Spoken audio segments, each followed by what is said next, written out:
தளபதி வேற மாரி பண்ணிட்டாப்புல. நம்ம எதிர்த்தவங்க கிட்டயே போயிட்டு பிளெஸ்ஸிங்ஸ் வாங்கிட்டு, அவங்க கிட்ட ஆலோசனை பண்ணி, அவங்க கிட்ட வந்து வாழ்த்து பெறதெல்லாம் பெரிய விஷயம். எம்.கே. ஸ்டாலின் சார போய் அவங்க வீட்ல போய் மீட் பண்ணிட்டு, அவர்கிட்ட பிளெஸ்ஸிங் வாங்கிக்கிறாரு. அவர்கிட்ட சில ஆலோசனை கேட்டிருக்காரு.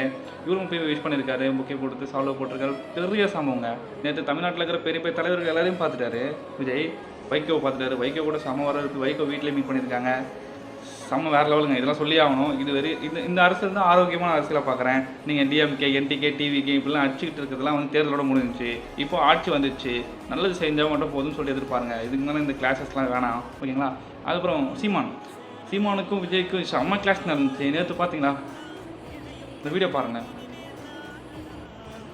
இவ்வளோதாங்க அரசியல் தேர்தலாம். அன்புமணியை பார்த்தீங்கன்னா போய் பார்த்துட்டு வந்துட்டாரு. முக்கியமான தலைவர் தமிழ்நாட்டில் இருக்கிற எல்லா தலைவரும் மீட் பண்ணிவிட்டு அவங்ககிட்ட பிளெஸிங்ஸ் வாங்கிட்டு வந்திருக்காரு.